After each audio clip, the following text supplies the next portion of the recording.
أمن هو قانت آناء الليل ساجدا وقائما يحذر الآخرة ويرجو رحمة ربه قل هل يستوي الذين يعلمون والذين لا يعلمون وقال رسول الله صلى الله عليه وسلم الكيس من دان نفسه وعمل لما بعد الموت والعاجز من أتبع نفسه هواها وتمنى على الله أو كما قال عليه الصلاة والسلام صدق الله مولانا العظيم وصدق رسوله النبي الكريم ونحن على ذلك لمن الشاهدين والشاكرين والحمد لله رب العالمين اللهم صل على محمد وعلى آل محمد كما صليت على إبراهيم وعلى آل إبراهيم إنك حميد مجيد اللهم بارك على محمد وعلى آل محمد كما باركت على إبراهيم وعلى آل إبراهيم إنك حميد مجيد حبيب خدا أشرف أنبياء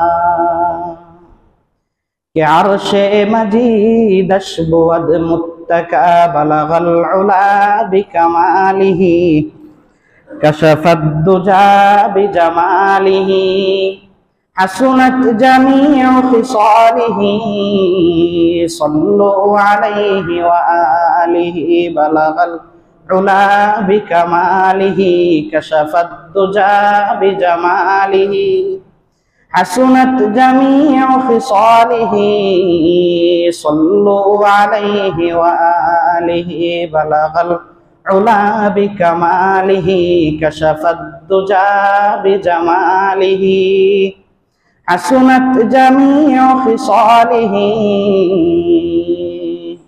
صلوا عليه وآله صلى الله عليه وسلم صلى الله عليه وسلم صلى الله تعالى عليه وسلم সম্মানিত উপস্থিত প্রিয় মুসল্লিয়ান আযম আল্লাহ রাব্বুল আলামিনের দরবারে অসংখ্য অগণিত শুকরিয়া যে আল্লাহ রাব্বুল আলামিন আজকের এই পবিত্র জুমার দিনে আল্লাহর ঘর মসজিদে দুনিয়ার সমস্ত যায় ঝামেলা থেকে মুক্ত হয়ে ফারেগ হয়ে আসার তৌফিক দান করেছেন এজন্য সকলেই অন্তরের অন্তঃস্থল থেকে শুকরিয়া আদায় করে বলি আলহামদুলিল্লাহ। সম্মানিত উপস্থিত প্রিয় মুসল্লিয়ান আযম আমরা এখানে যারা উপস্থিত হয়েছি উপস্থিত হচ্ছি উপস্থিত হব প্রত্যেকেই আল্লাহ পাকের পক্ষ থেকে তৌফিক প্রাপ্ত হয়েই উপস্থিত হলাম। আল্লাহর তৌফিক ছাড়া কি আমাদের উপস্থিত হওয়া সম্ভব ছিল না, যেহেতু একটা ভালো কাজে অংশগ্রহণ করতে পারা এটা আল্লাহর পক্ষ থেকে তৌফিকের বিষয়। এই তৌফিক যারা পায়নি, আমরা তো তৌফিক পেলাম ওয়ালিল্লাহিল হামদ আলহামদুলিল্লাহ, এই তৌফিক যারা পায়নি এটা মৌলিকভাবে দুইটা ভাগে ভাগ হবে। এক ভাগ হচ্ছে এমন মানুষ যারা তৌফিক পায়নি আর তৌফিক পাওয়ার কোনো সুযোগও নেই। দ্বিতীয় আরেকটা গ্রুপ তৌফিক পায়নি তবে তৌফিক পাওয়ার সুযোগ আছে। যারা তৌফিক পায়নি তবে তৌফিক পাওয়ার সুযোগ আছে, আল্লাহ তাআলা আমাদের ওই সকল ভাইদেরকেও সময়টা কাজে লাগানোর তৌফিক দান করুন। আর আরেক গ্রুপ যেটা বললাম তৌফিক হয়নি সুযোগও নেই, তারা হচ্ছে ওই সকল লোক যারা ইতিমধ্যেই আমাদের থেকে বিগত হয়ে দুনিয়ার হায়াত খতম করে চলে গিয়েছেন। মৃত্যু যখন হয়ে গিয়েছে, তো মৃত্যু হওয়ার সাথে সাথে এখন কি তার দুনিয়ার সমস্ত আমলের কার্যক্রম, আমলের ব্যবস্থাপনা, আমলের সিস্টেম সবকিছু তার জন্য বন্ধ। এই দীর্ঘ এই সময়ের মধ্যে, তার এই সংক্ষিপ্ত জীবনের মধ্যে যা কিছু সে অর্জন করে নিয়ে যেতে পেরেছে, সেটাই সে আমাদের মৃত ব্যক্তি যারা, আমাদের অগ্রবর্তী যারা হবে, তারা কি পরকালে সেটাই ভোগ করবে। এজন্য আল্লাহ রাব্বুল আলামিন আমাদেরকে প্রথমেই চেতনাটাকে সংশোধন করে দিয়েছেন, আমাদের চিন্তাটাকে আল্লাহ রাব্বুল আলামিন সঠিকভাবে পরিচালিত করে দিয়েছেন। আমাদের সমাজে যখন কারোর ইন্তেকাল হয়, কেউ যখন পরলোক গমন করেন, ইহদাম ত্যাগ করে পরপারে জমিয়ে আল্লাহ পাকের সান্নিধ্য লাভ করেন, তখন আমরা মৌলিকভাবে কি করি? স্বাভাবিকভাবে প্রথম যে কাজটা করি, আমরা বলি ইন্না লিল্লাহি ওয়া ইন্না ইলাইহি রাজিউন। অনেকেই মনে করি যে ইন্না লিল্লাহ মানে একটা বিপদের সময় এটা পড়ার দরকার, তাই পড়লাম। কিন্তু এখানকার হাকিকি মেসেজটা কি, সত্যিকারের বার্তাটা কি, ইসলাম কি শিক্ষা আমাকে আপনাকে দিতে চায়, সেটা অনেক সময় আমরা গ্রহণ করতে ব্যর্থ হই। ইন্না লিল্লাহি এই কথার অর্থ হচ্ছে আমরা সকলেই একমাত্র আল্লাহর জন্য, আমরা সকলেই কি একমাত্র আল্লাহর জন্য। ওয়া ইন্না ইলাইহি রাজিউন, আমরা আল্লাহর দিকে আবার ফেরত যাব। আমাদের যেই ভাই চলে গেলেন, আমাদের থেকে যিনি বিদায় নিলেন, ওনার মৃত্যুর পর আমরা বলতে চাইলাম যে উনি তো গেছেন, আমিও আসতেছি। ওয়া ইন্না ইলাইহি রাজিউন মানে কি আমিও যাব। এইটা ইসলাম আমাদেরকে শিক্ষা দিল যে মৃত্যুর সংবাদ শোনার পর তুমি নিজেও যখন বলতেছো যে আমিও মৃত্যুবরণ করব, আমিও যাব, আমিও আসছি, এর মানে তুমি তোমার মৃত্যুর জন্য প্রস্তুত হও। তোমার জন্মের মাধ্যমে সুন্নত তরিকায় তোমার ডান কানে আজান, বাম কানে ইকামত দেওয়া হয়েছে। কি বলেন? প্রত্যেকটা আজানের পরে স্বাভাবিক এক একটা নামাজ হয়। জোহরের আজান, এরপরে জোহরের নামাজ, আসরের আজান, এরপরে আসরের নামাজ। তো জন্মের পরে শব্দ প্রসূত ফুটফুটে এই নিষ্পাপ বাচ্চার কানে যে আজানটা দেওয়া হইলো, এই আজান মূলত আপনাকে একটা বার্তা দিয়ে দেওয়া হইলো যে দুনিয়াতে আসলা, তোমার নামাজের আজান হয়ে গেছে, এবার মৃত্যুর প্রস্তুতি নাও। জানাজার নামাজের কোনো আজান আছে? জানাজার নামাজের কোনো আজান নেই। এই জন্য আমরা এটাকে শিক্ষণীয় ভাবে এই জিনিসটা উপলব্ধি করার চেষ্টা করব যে আমার আজান কিন্তু হয়ে গেছে, এখন আমার নামাজ কি অপেক্ষা করছে। এই মৃত্যু সম্পর্কে আল্লাহ রাব্বুল আলামিন পবিত্র কালামে পাকের মধ্যে ইরশাদ করেন, ওয়ালাই ইউআখিরুল্লাহু নাফসান ইযা জাআ আজালুহা ওয়াল্লাহু খাবীরুম বিমা তা'মালুন। আল্লাহ রাব্বুল আলামিন দুনিয়ার মানুষদেরকে সতর্ক করে বলেন, ও আমার বান্দারা, আমি তোমাদেরকে দুনিয়াতে মৃত্যু এবং জন্মের মাধ্যমে সংক্ষিপ্ত একটা হায়াত দিয়ে তোমাদেরকে সৃষ্টি করলাম। জন্ম আর মৃত্যুর মাঝখানে সংক্ষিপ্ত একটা হায়াত দিয়ে তোমাদেরকে সৃষ্টি করলাম। এরপর আল্লাহ বলছেন যে হায়াতের সময়টা যখন তুমি অতিবাহিত করছো, তখন মনে রাখো যখন তোমার সময় আসবে, ওয়ালাই ইউআখিরুল্লাহু নাফসান ইযা জাআ আজালুহা, তোমার টাইম যখন চলে আসবে, এই টাইমে তোমার মৃত্যু হইতে আর দেরি হবে না। দুনিয়া 10 বার উল্টাইতে পারে, কিয়ামত বড় বড় ঝড়, টর্নেডো, সাইক্লোন হয়ে যেতে পারে, কিন্তু তোমার মৃত্যু ঠিক যত টাইমে, যত সেকেন্ডে হবে, ওই টাইম যখন আসবে, এখান থেকে আর কোনো ব্যত্যয় ঘটবে না। এটা আল্লাহ তাআলা বলে দিলেন আমাদেরকে সূরাতুল মুনাফিকুনের 11 নম্বর আয়াত। ইযা জাআ আজালুহুম লা ইস্তাখিরুনা সাআতান ওয়া লা ইস্তাকদিমুন। মৃত্যুর সময় যখন অত্যাসন্ন হবে, মৃত্যুর সময় যখন উপস্থিত হয়ে যাবে, 1 সেকেন্ড এদিক সেদিক হবে না। প্রখ্যাত ইসলামিক দার্শনিক আল্লামা ইমাম আবু হামিদ আল গাজালি রহমতুল্লাহি আলাইহি, উনি কিতাবের মধ্যে একটি ঘটনা লিখেছেন। কোন এক বুজুর্গের দরবারে, এক আল্লাহওয়ালার দরবারে বেশ কিছু মানুষ বসা ছিল। মানুষ ওই আল্লাহওয়ালার কথা শুনতেছে। ইত্য বছরে হঠাৎ করে একজন লোক বাহির থেকে আসলো, এসে ওই পুরা মজলিসের মধ্যে সুনির্দিষ্ট একটা ব্যক্তির দিকে টার্গেট করে তার দিকে তাকাইলো। তার দিকে কি তাকাইছে, এমন ভাবে তার দিকে তাকাইছে, ওই লোকটা ভয় পেয়ে গেল। উনি আমার দিকে এরকম হঠাৎ করে অপরিচিত মানুষ এসে এইভাবে কেন তাকাইলো, ভয় পেয়ে গেছে। এরপর উনি আবার ওখান থেকে চলে গেছে, ওই আগন্তুক দরজা থেকে চলে গেছে। এবার ওই লোক এসে হুজুরের কাছে বলতেছে, হুজুর, বাহিরের অপরিচিত এক লোক, জীবনে কোনোদিন তাকে দেখলাম না, অন্যরকম দেখতে শুনতে, উনি এসে আমার দিকে এমন ভাবে তাকাইলেন, আমি তো ভয় পেয়ে গেলাম, অন্য কোনো কিছু কিনা। আমার ভয় হচ্ছে, আমার সন্দেহ হচ্ছে এই লোকটা মালাকুল মাউত হবে। কি হবে? এই লোকটা আজরাইল হবে, মানুষের জান কবজ করে নেওয়ালা হবে। আপনি মেহেরবানি করে হুজুর আমাকে একটু এখান থেকে সরায় দেন, আপনি একটু আমাকে এখান থেকে। হুজুর বললেন যে আমি তোমাকে কিভাবে কিভাবে সরাবো। আর এক রিওয়ায়াতের মধ্যে আসছে ঘটনাটা হযরতে সুলাইমান আলাইহিস সালাতু ওয়াস সালামের সময়কার ঘটনা। হযরতে সুলাইমান আলাইহিস সালাতু ওয়াস সালামকে আল্লাহ রাব্বুল আলামিন অসাধারণ কিছু অলৌকিক শক্তি দান করেছিলেন।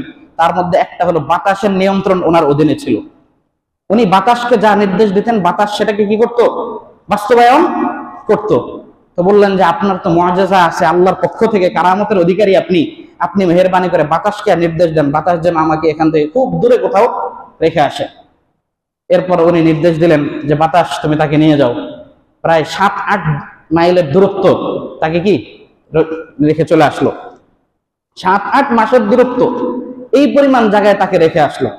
আসার পর এরপরে হুজুর উনি ওনার মতো বয়ান করছেন। এরপরে ওই লোকটা আবার আসছে, ওই যে আগন্তুক দরজায় এসেছে সে আবার আসছে। আসার পরে এবার হুজুর বলতেছেন কি ঘটনা, তুমি এখানে আবার কেন? পরে বলে যে আমি আসছিলাম মূলত আল্লাহর কাছ থেকে আমার কাছে একটা লিস্ট পাঠানো আছে যে কোন দিন কোন টাইমে কে ইন্তেকাল করবে। তো হিসাবে যে লোকটা এখানে মাত্র ছিল তার আমি দেখছিলাম যে কিছুক্ষণ পরেই তার ইন্তেকালের টাইম, কিন্তু তার যেখানে থাকার কথা ওখানে তো সে নাই। আমি অবাক হয়ে গেলাম। অবাক হয়ে যখন এই মজলিসে আসলাম, এসে তার দিকে তাকাচ্ছে যে এই লোকটাকে ওই লোকটাই কিনা, দেখতে তো তাই মনে হচ্ছে, নাকি কোনো জমজ মানুষ। তা আমি নিশ্চিত হলাম যে এই লোকটা তো সেই। আমি তো অবাক হয়ে বড় করে তার দিকে তাকাইলাম, ঘটনা কি, এই লোক এখানে বসা কেন, ওর তো এখন ওখানে থাকার কথা। এই দেখেন আল্লাহ রাব্বুল আলামিন তার মৃত্যুটা ওই ভূমিতে রেখেছেন দেখে হযরতে নবী আলাইহিস সালাতু ওয়াস সালামের মাধ্যমে অলৌকিক ঘটনা ঘটিয়ে তাকে কি 7-8 মাসের দূরত্বের রাস্তা এখানে ঠিকই পাঠাই দিয়েছে। সে সেখানে গেছে, টাইম মতো তার মৃত্যুবরণ হয়ে গেছে, তার রূহ কবজ করে আমি এখন আপনার দরবারে আসছি। ইজা জা আজালুহুম লা ইস্তাখিরুনা সাআতাও ওয়া লা ইস্তাকদিমুন। মৃত্যু যখন আমাদের সামনে চলে আসবে আল্লাহ রাব্বুল আলামিন 1 সেকেন্ডের অবকাশ আমাদেরকে কি দিবেন না। এই যে এই ঘটনা থেকে আমরা কি শিক্ষা অর্জন করলাম, যে দুনিয়াতে আসার পর আমার আজান হয়ে গেছে, এখন আমার জানাজার জন্য কি থাকতে হবে? প্রস্তুত থাকতে হবে। মৃত্যু সম্পর্কে সামান্য কয়েকটা কথা বলার চেষ্টা করব। এই কথাগুলি বোঝার আগে একটা মূলনীতি মাথায় রাখতে হবে। একটা মূলনীতি মাথায় রাখতে হবে। আমরা এখানে সকলে ইমানদার বিশ্বাসী বান্দা, আল্লাহর প্রতি আমাদের বিশ্বাস। যুক্তিতে ধরলে বিশ্বাস, না যুক্তিতে না ধরলেও বিশ্বাস? যুক্তিতে না ধরলেও বিশ্বাস। এই মূলনীতিটা মাথায় রাখতে হবে যে মানুষ সীমাবদ্ধ। মানুষ কি সীমাবদ্ধ। আমি আপনি 30 KG, 40 KG, 50 KG, 60 KG, 70 KG পর্যন্ত কি করতে পারি? বহন করতে পারি। কিন্তু 100, 200, 500, 1000 কেজি এটা আমরা বহন করতে পারবো? একটা পর্যায়ে কিন্তু আমি বহন করতে পারছি না। তার মানে কি আমার যে শরীরের শক্তি এটা সীমাবদ্ধ। এটা কি সীমাবদ্ধ, এরপর আমি আর পারি না। আরেকটা দৃষ্টান্ত খেয়াল করেন, রাতের অন্ধকারে আকাশ একেবারে পরিষ্কার, আকাশে কোনো মেঘ নেই, এমন সময় একটা বিমান উড়ে যাচ্ছে অন্ধকার রাতে, লাল নীল বাতি জ্বলছে, টিপ টিপ টিপ টিপ করে বাতি জ্বলছে। আপনি দেখছেন যে বিমান অথবা হেলিকপ্টার দূরে চলেই যাচ্ছে। 1 মিনিট যায়, 2 মিনিট যায়, বাতিটা আস্তে আস্তে ছোট হয়ে আসতেছে, আর দেখা যায় না। একটা পর্যায়ে দেখবেন যে বাতিটা হারাই গেছে, আর দেখা যায় না। অথবা একটু পর আবার একটু দেখা যায়, আবার হারা যায়। 5 মিনিট পরে আর দেখাই যায় না। আপনি যখন আসমানে এই মহাশূন্যের মধ্যে ওই বিমানটা দেখছেন, 1 মিনিট, 2 মিনিট, 3 মিনিট, 4 মিনিট দেখার পর আকাশ পরিচ্ছন্ন, কোনো মেঘ নাই, এরপরও আপনি এটা দেখতে পাচ্ছেন না কেন? যখন বিমানটা আপনি দেখলেন না, আপনি কি এখন বলবেন যে ওখানে কোনো বিমান নাই? এটা বলবেন না? বিমান আছে, বিমান অবশ্যই আছে। আমি দেখতে পাচ্ছি না কেন? আমি দেখতে পাচ্ছি না হচ্ছে আমার যে দৃষ্টি শক্তি এটা সীমাবদ্ধ। একটা পর্যায় পর্যন্ত এই দৃষ্টির শক্তি কাজ করে না। একটা পর্যায় পর্যন্ত মানুষের শরীরের শক্তি কাজ করে না। 100 কেজি উত্তোলন করতে পারে, 110 কেজি আর সে পারে না। মানুষের সবকিছু সীমাবদ্ধ। তদ্রুপ আমার আপনার আল্লাহ প্রদত্ত যে ব্রেন, এই আধা ছটাক, 1 ছটাক, 1.5 ছটাকের যে ঘিলু, এই ব্রেনটাও অতি সীমাবদ্ধ। এই জন্য পরকালের অনেক বিষয় এমন আছে যেগুলি আমরা বুঝতে পারবো না, কারণ আমার আপনার ব্রেন সীমাবদ্ধ। আমার আপনার ব্রেন কি সীমাবদ্ধ। এই জন্য যখন কোন একটা জিনিস অথেন্টিক সূত্র থেকে, কোরআন এবং সহিহ হাদিসের আলোকে তার অথেন্টিসিটি প্রমাণ হবে, এই অথেন্টিক সূত্র থেকে কোনো কিছু প্রমাণিত হয়ে গেলে আমরা সেটাকে বিশ্বাস করব, আমাদের যুক্তিতে ধরুক আর না ধরুক। আমাদের যুক্তিতে ধরুক আর না ধরুক। এইবার আসেন মৃত্যু জিনিসটা কি। মৃত্যু জিনিসটা কি? সূরাতুজ জুমার আয়াত নম্বর 42 আল্লাহ বলেন, আল্লাহু ইয়াতাওয়াফাল আনফুসা হিনা মাউতিহা ওয়াল্লাতী লাম তামুত ফী মানামিহা ফায়ুমসিকুল্লাতী ক্বাদা আলাইহাল মাউতা ওয়া ইউরসিলুল উখরা ইলা আজালিন মুসাম্মা আল্লাহ বলেন দুনিয়ার মানুষগুলো যখন সারাদিন পরিশ্রান্ত হয়ে ক্লান্ত হয়ে দিনের বেলা রাত্রেবেলা ঘুমাতে যায়, দুনিয়ার সমস্ত মানুষ কি সারাদিন যখন বিভিন্ন কার্যক্রমের মধ্যে ব্যস্ত থেকে, ব্যবসা বাণিজ্য চাকরি বাকরিতে ব্যস্ত থেকে রাতে যখন ঘুমাইতে যায়, যে টাইমে সে ঘুমায়, আল্লাহু ইয়াতাওয়াফাল আনফুস, তার রূহটা, তার আত্মাটাকে আল্লাহ রাব্বুল আলামিন কবজা করে নেন। তার আত্মাটাকে কি করেন? আল্লাহ রাব্বুল আলামিন কবজা করে নেন। ফায়ুমসিকুল্লাতী ক্বাদা আলাইহাল মাউত ওয়া ইউরসিলুল উখরা ইলা আজালিম মুসাম্মা। এই যে মানুষ যখন ঘুমায়, ঘুমকে বলা হয় হলো মৃত্যুর ভাই। এটা একটা মিনি মউত। এটা কি একটা ঘুম হচ্ছে মৃত্যুর ভাই। এই বান্দা তুমি যখন ঘুমাও, আল্লাহ রাব্বুল আলামিন প্রথমত একবার তোমার রূহটাকে কবজা করে ফেলেন। তোমার রূহটাকে আল্লাহ রাব্বুল আলামিন কি করেন? কবজা করে ফেলেন।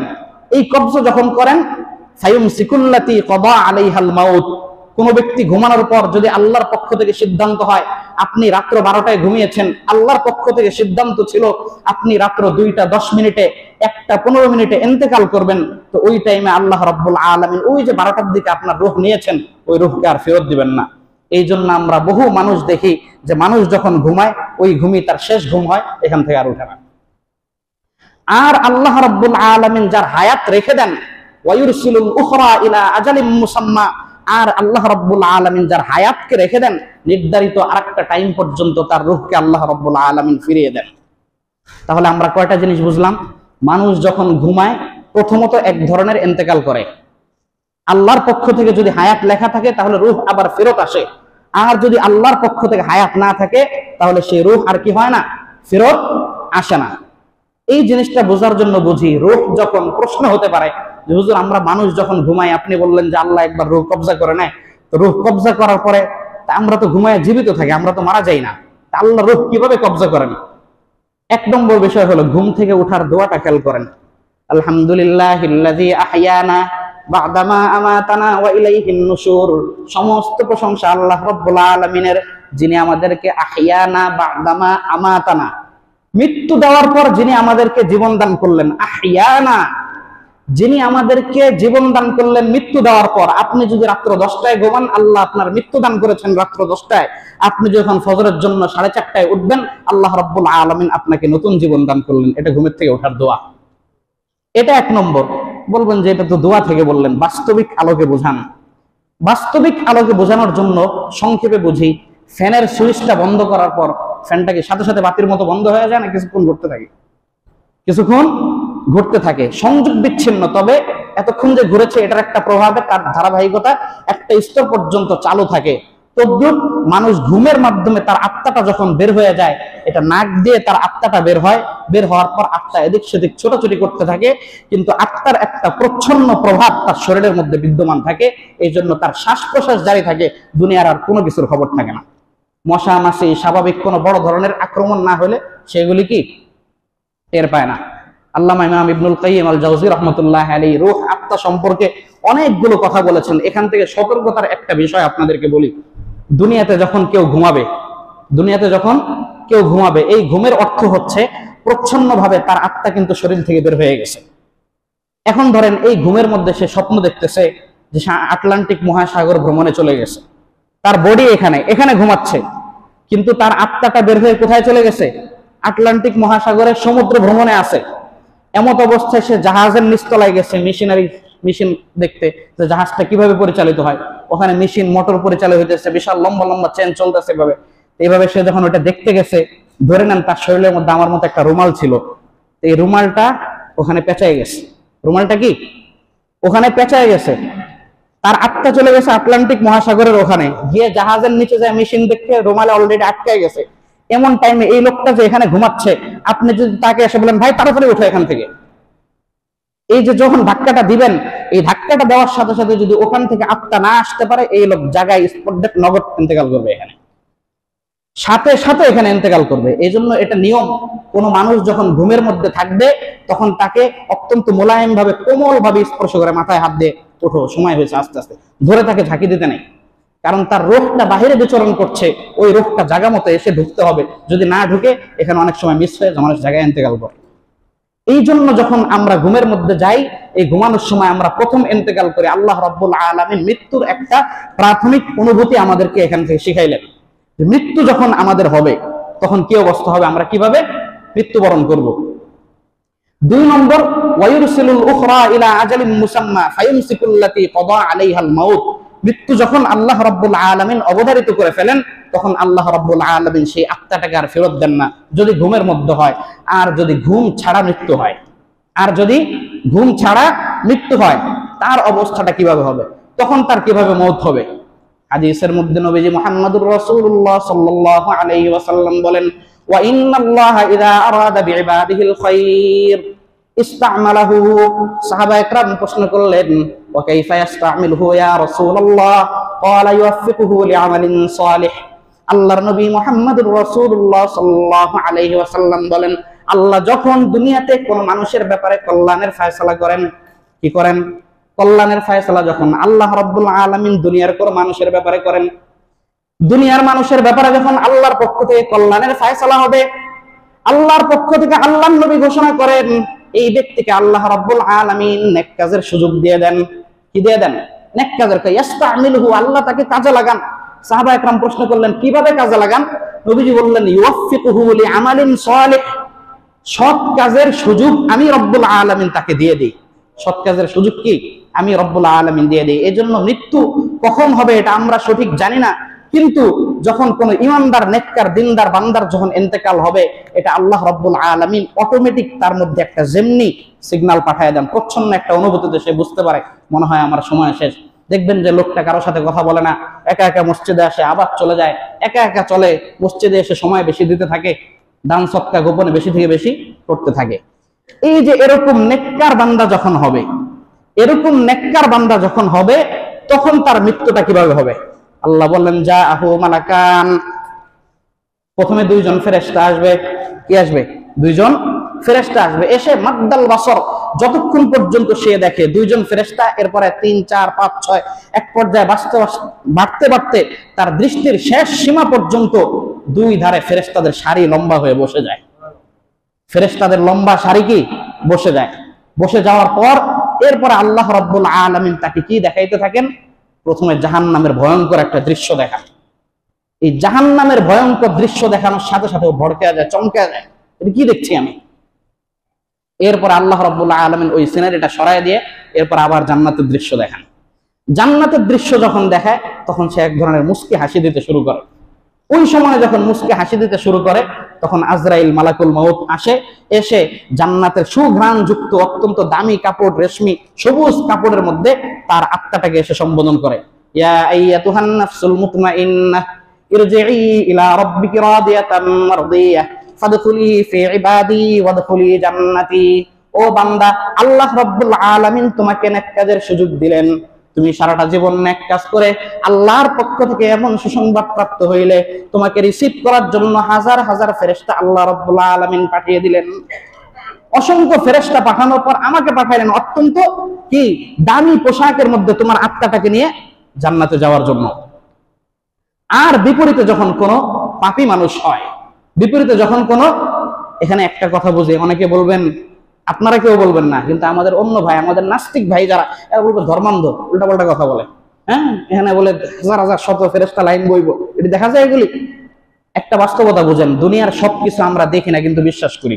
অনেক বিষয় আছে দেখি না। জিন বিশ্বাস করেন না, ভূত এও বিশ্বাস করেন না, কেউ আছেন এখানে? কেউ নেই। জিন যদি কেউ বিশ্বাস না করে, তার ঈমান থাকবে না। জিন আছে, এটা কোরআনের কথা। আর যদি আপনি এটাকে বিশ্বাসী না করেন, রাতের অন্ধকারে গোপনে কোনো কবরস্থানে অথবা ভয়ঙ্কর জায়গায় গিয়ে দেখেন, যদি দেখেন যে ভয় লাগতেছে, তখনই বুঝবেন যে জিন আছে, নাহলে ভয় লাগবে কেন? জিন তো আছে। তো জিনের অস্তিত্ব আমি আপনি দেখেছি কোনোদিন দেখি না, কিন্তু বিশ্বাস করি জিন আমার আপনার সামনে আছে। ওরা ওদের মতো জোরে জোরে কথা বলতেছে, কিন্তু আমি এটা শুনছি না। আমার এক ক্লাসমেট, আমরা ছোট থাকতে তাকে জিনে ধরছে, আমি নিজে দেখছি। নামাজের মধ্যে এভাবে দাঁড়াচ্ছে, দাঁড়ায় এরকম করে একবার, আর একবার এরকম করে, আরেকবার এরকম। ঘটনা কি? পরে যে কবিরাজ ছিল, এ বললো, তার বিবরণের সাথে এটা বলছে যে নামাজের মধ্যে এসে ঘাড়ের মধ্যে 2 পা দিয়ে ভর করছে। ঘাড়ের মধ্যে যখন 2 পা দিচ্ছে, এরকম করতেছে, আবার এরকম করছে। এই দৃশ্য আমরা দেখতেছি, কিন্তু জিন দেখতেছি না। ওর উপর যখন ভর করছে, এটা কি সে নিজে টের পাইছে। এরপর তাকে কবিরাজের মাধ্যমে ট্রিটমেন্ট করে পরে জিন ছাড়ানো হয়েছে। তো বলেন, জিনের যে অস্তিত্ব আছে, এটা আমি আপনি দেখছি কোনোদিন? এখানে ফেরেশতাদের লম্বা সারি বসে যাবে, ঠিক আছে, সেটা আমি দুনিয়াতে থেকে চর্মচক্ষু দিয়ে দেখবো না, আখিরাতের জগৎ যখন আমার সামনে উদ্ভাসিত হবে তখন সেই চক্ষু দিয়ে দেখা সম্ভব। এতটুকু যদি বিশ্বাস না হয়, বর্তমান আধুনিক টেকনোলজির যুগ, বর্তমান আধুনিক টেকনোলজির যুগ, এই যে আপনার ভার্চুয়াল রিয়েলিটি হেডসেট, মেটাকোয়েটস একটা প্রযুক্তি, আপনারা বিভিন্ন পার্কে থিম বিভিন্ন সিনারি দেখানো হয়, 3D সিনারি, একটা চশমা পরায় দেওয়া হয়। কি পরায় দেওয়া হয়? অত্যাধুনিক চশমা। এই চশমাটা পরার পর একেবারে আপনার সামনে পিছনে, ডানে বামে সামনে পিছনে 3 দিক, তুল আরজ অমুক, দৈর্ঘ্য প্রস্থ ডেপথ, এটার গভীরতা, এইটা সহ চশমার মধ্যে এমন ভাবে প্রযুক্তি ফিট করা আছে, এই চশমাটা পরার পর আপনার মনে হবে না যে আপনি কোনো চেয়ারে বসে আছেন, স্পষ্ট মনে হবে যে আমি কোনো বন জঙ্গলে সুন্দরবনে আছি, বড় বড় বাঘ ভাল্লুক সিংহ আমাকে তাড়া করছে। এটা এত ফ্রেশ স্মুথলি দেখায়। এটা যে একটা ধোঁকা, এটা যে একটা চশমার কারিশমা, এটা বোঝা যায় না। ওই চশমা যারা চোখে দিয়েছে তারা বলতে পারবে। তদ্রুপ বিভিন্ন সিনারি দেখার জন্য চশমা পরার দরকার নাই। চশমা না পরে বর্তমান আধুনিক যুগ লেন্সও পাওয়া যায়, চোখের মধ্যে ছোট্ট একটা লেন্স লাগায় রাখলেই হয়। ওই আল্লাহ রাব্বুল আলামিন বান্দার ইন্তেকালের সময় যখন আসে, কুদরতি ভাবে দুনিয়ার এই পর্দা সরিয়ে আখিরাতের লেন্সটা পরিয়ে দেন। ওই আখিরাতের লেন্স যখন পরায়, দুনিয়ার মধ্যে স্বাভাবিক লেন্স পরে আমরা এমন ভাবে দৃশ্য দেখি, ভয় লাগতে থাকে। এই আখিরাত যখন পরকাল মানুষের সামনে যখন উদ্ভাসিত হয়ে ওঠে, তখন মানুষের এমন পরিস্থিতি হয়। এই জন্যই বললাম যে যখন কোনো দিনদার মানুষ ইন্তেকাল করে, যখন কোনো দিনদার মানুষ ইন্তেকাল করে, আল্লাহ রাব্বুল আলামিন তাকে এইভাবে অভ্যর্থনা দেন।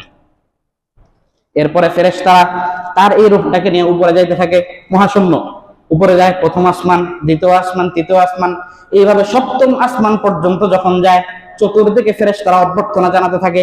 বলে যে কার আত্মা এত সুন্দর সুঘ্রাণ? তো তারা বলে এটা দুনিয়াতে অমুকের ছেলে অমুক, অমুকের ছেলে অমুক, এই পরিচয় ওখানে দিতে থাকে। আল্লাহ রাব্বুল আলামিনের দরবারে তার আত্মাটা যখন চলে যায়, আল্লাহর দরবারে যাওয়ার পর আল্লাহ বললেন, উকতুবু কিতাব আব্দি ফি ইল্লিয়িন, আমার এই নেককার দিনদার বান্দার আত্মাটাকে তুমি ইল্লিয়িনের মধ্যে লিখে রাখো। ইল্লিয়িনে দিয়ে দাও, তার আমলনামাটা কি করো? তার আমলনামাটা ইল্লিয়িনে লিখে রাখো। ইল্লিয়িন এটা একটা জগৎ, সম্মানিত ব্যক্তিদের আত্মা, আমলনামা এগুলি সব ওখানে সংরক্ষিত থাকে।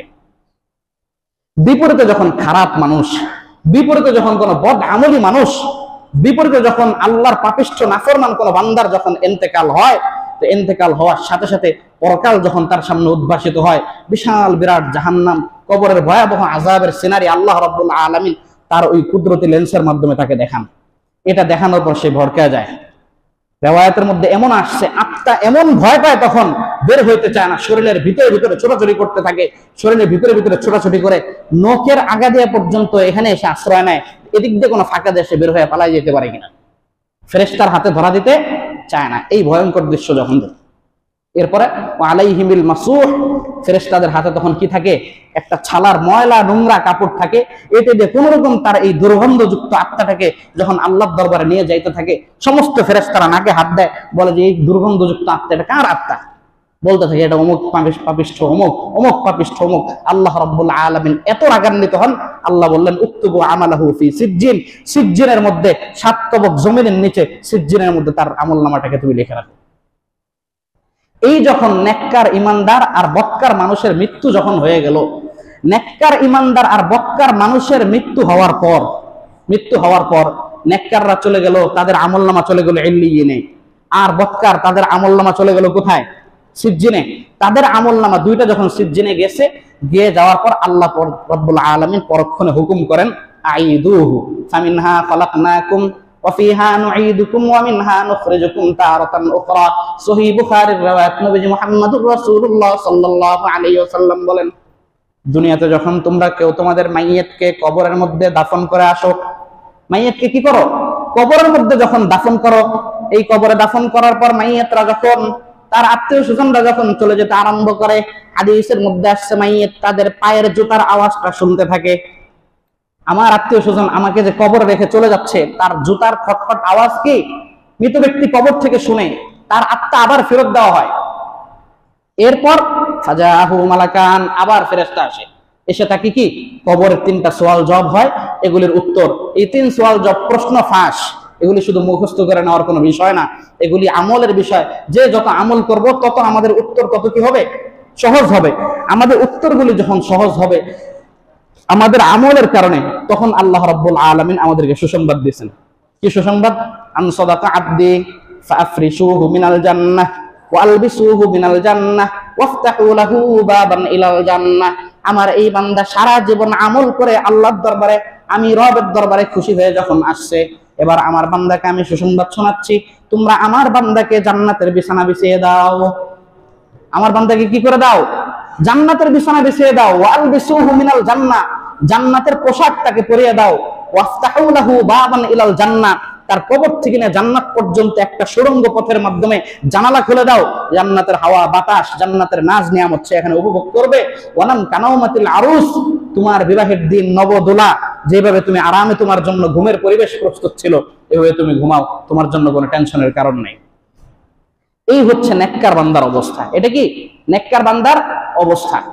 দেখেন, দুনিয়াতে খুব সাবধান। আমরা বলছি যে আমার আপনার শরীর, আমি আপনি পূর্ণ মানুষ ততদিন পর্যন্ত হতে পারবো না যতদিন পর্যন্ত দুইটা জিনিসের সমন্বয় না হবে।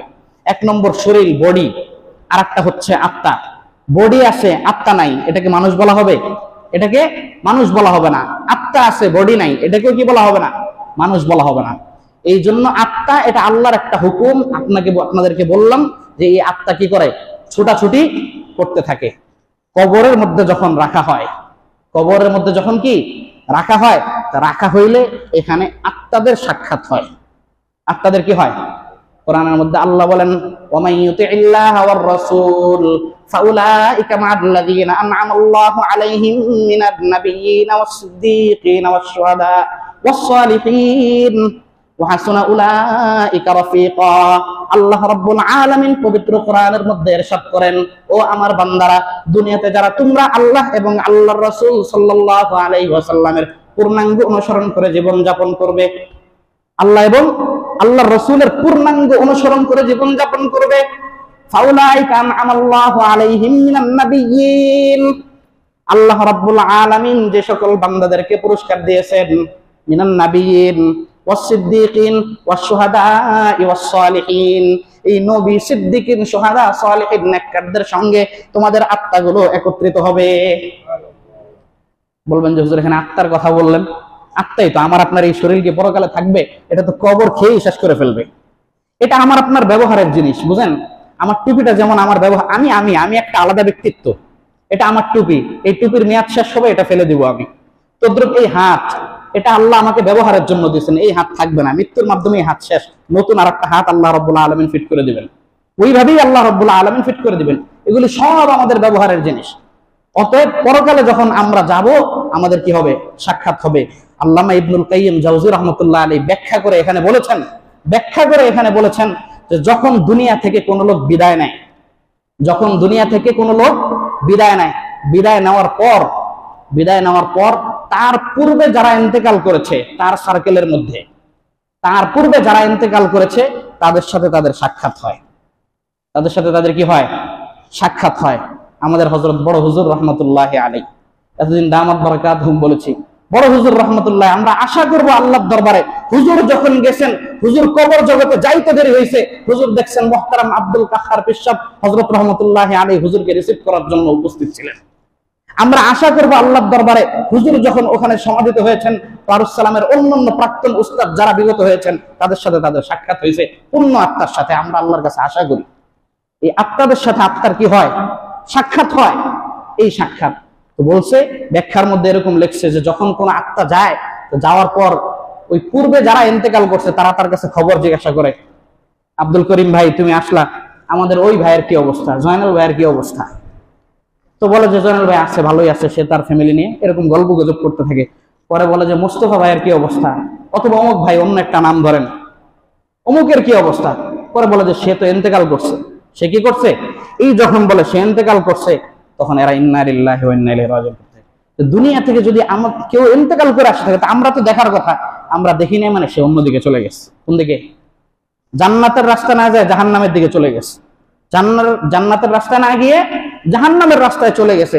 এই জন্য যখন দুনিয়া থেকে কেউ ইন্তেকাল করে, ইন্তেকাল করার সাথে এই মাইয়েতের আত্মা তার পূর্ববর্তী আত্মাদের সাথে কথা বলে বিভিন্ন খোঁজ খবর নিতে থাকে। ওই খোঁজ খবরের মধ্যে বলে অমুক কোথায়, অমুক কেমন আছে, অমুক কেমন আছে, আমার মসজিদটার কি অবস্থা, মুসল্লিরা ভালো আছে তো, আমার জন্য সকলে দোয়া করছে কিনা, এগুলি খোঁজ খবর নিতে থাকে।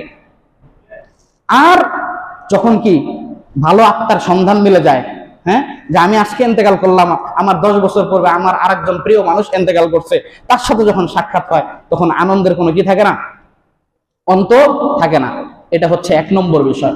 2 নম্বর আরেকটা বিষয় হচ্ছে, কবরের মধ্যে যখন মাইয়িতকে দাফন করা হয় তখন তার আত্মা অধিকাংশ সময় আল্লাহ রাব্বুল আলামিনের দরবারে থাকে। আল্লাহর দরবারে থাকার পরেও ওই আত্মাকে কবরে যেমন দেওয়া হয়, ওই আত্মা মাঝে মাঝে দুনিয়াও বিচরণ করতে সক্ষম হয়। ওই আত্মা মাঝে মাঝে কি দুনিয়াতেও বিচরণ করতে সক্ষম হয়। আমি আপনাদেরকে একটু আগেই বলেছিলাম, স্বপ্ন যখন আমরা দেখি তখন আমাদের আত্মা কোথায় থাকে? এখানে থাকে না, বাইরে চলে যায়। ওই যে স্বপ্নে আপনি আটলান্টিকের সমুদ্র ভ্রমণ করতে চলে গিয়েছিলেন, এই যে আত্মা বাহিরে যায়, তদ্রুপ মৃত ব্যক্তির আত্মার সাথে জীবিত ব্যক্তি যে ঘুমন্ত আছে তার আত্মারও সাক্ষাৎ হয়, পরস্পরে কথোপকথন হয়, পরস্পরে কথাবার্তাও হয়।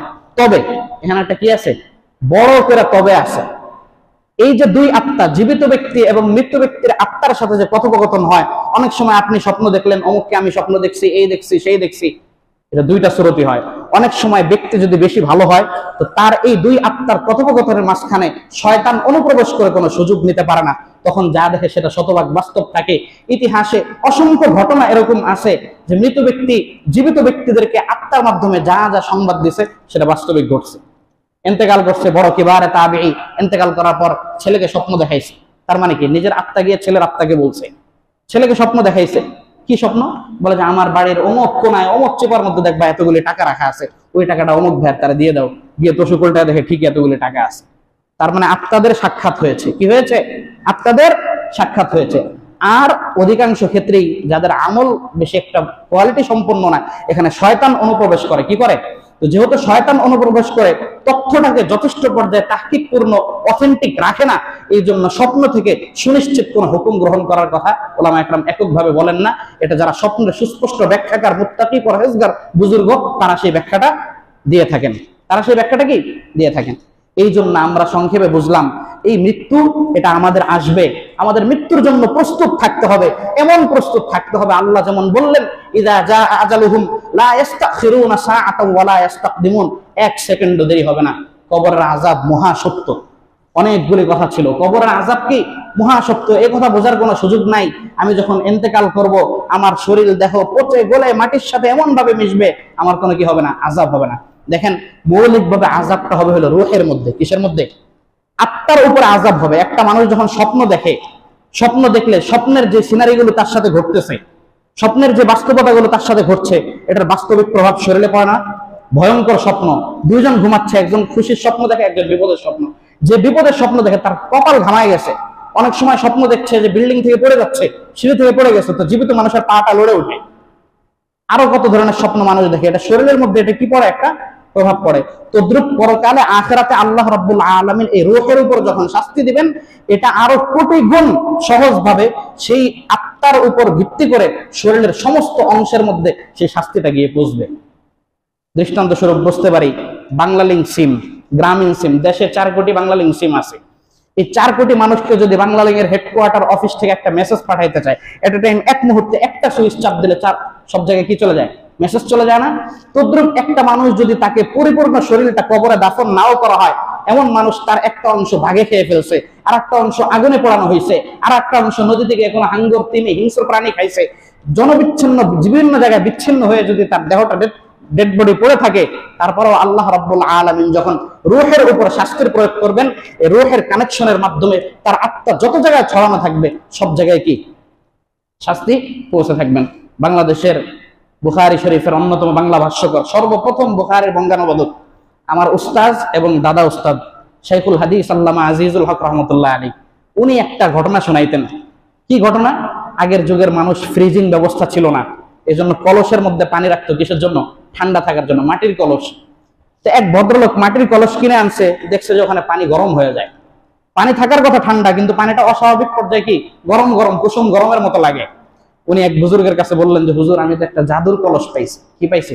আমার কলসের মধ্যে পানি রাখলে কুসুম গরম হয়ে যায়। হুজুর বললেন যে, এটা হাসাহাসির দরকার নাই, কলস দাও, এদিকে তুমি যাও।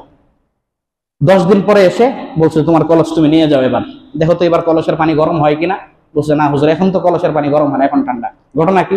উনি বললেন যে আমার ধারণা ছিল এটা কোনো কবরস্থানের মাটি দিয়ে কলসটা বানানো হয়েছে। আর যেই কবরস্থানের মাটি দিয়ে কলসটা বানানো হয়েছে, ওই কবরস্থানে কোনো মাকাপিষ্ঠ আল্লাহর নাফরমান বান্দার লাশ ছিল। ওই লাশের কারণে যখন তার আত্মার উপর আযাবের প্রয়োগ হইতেছে, ওই প্রয়োগ এই কলস পর্যন্ত আসতেছে। এই আযাবের কারণে তোমার এই পানিটা দুনিয়ার বাস্তবতা অনুযায়ী টকবক করে যদিও জ্বলছে না, কিন্তু একটা কুসুম গরম হইতেছে, এতে বিপরীত হইতেছে। এই জন্য মৃত্যু আমাদের প্রত্যেককে কি করবে? ছবল দিবে। এই জন্য এখনই সময় থাকতে আমরা প্রত্যেকে মৃত্যু থেকে কাঙ্ক্ষিত শিক্ষা অর্জন করার তৌফিক দান করুন। আল্লাহ তৌফিক দান করুন। আল্লাহ রাব্বুল আলামিন আমাদের বিক্ষিপ্ত কথাগুলোর উপর আমল করার তৌফিক দান করুন, আমিন। সংক্ষিপ্ত একটু কথা এখন বলবেন, সংক্ষিপ্ত একটু বিষয়। আমাদের হযরত ইমাম সাহেব হুজুর দামাত রহমাতুল্লাহি আলাইহি, হযরতের বড় নিসবতি ভাই, উনি আপনাদের সামনে সংক্ষিপ্ত কয়েক মিনিট কিছু কথা বলবেন। এরপরে ইনশাআল্লাহ আমরা সংক্ষিপ্ত খুতবা দিয়ে নামাজ পড়ে নেব ইনশাআল্লাহ।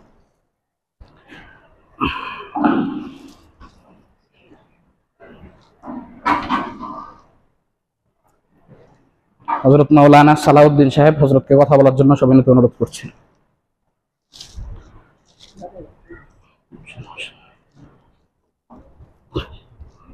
আসসালামু আলাইকুম ওয়া রাহমাতুল্লাহি ওয়া বারাকাতুহু। আমি আপনাদের প্রিয় মরহুম হযরত মাওলানা হুসাইন মুহাম্মদ দামান বরকাতুল্লাহ শালম। আমি দীর্ঘদিন আপনাদের আন্তরিকতা, ভালোবাসা সব কিছুই আমার বহু থেকে আপনাদের কথা শুনেছি। আমি দারুস সালাম মাদ্রাসায় দীর্ঘ 9 বছর লেখাপড়া করি। সেখান থেকে আমাদের গ্রামের বাড়ি বরিশালে। আমার বাবা মোহাম্মদ মাওলানা রহমাতুল্লাহ আলাইহি, তিনি ওই অঞ্চলের সবচেয়ে বড় একজন আলেম ছিলেন। তার প্রতিষ্ঠিত সেই মাদ্রাসায় আমি দায়িত্ব পালন করে আসছি। ওখানে প্রায় 1200 ছাত্রছাত্রী লেখাপড়া করে প্রায় 72 জনের স্টাফ আছে। আমি যখন আমার এই বন্ধুদের অসুস্থতার কথা শুনি, আমি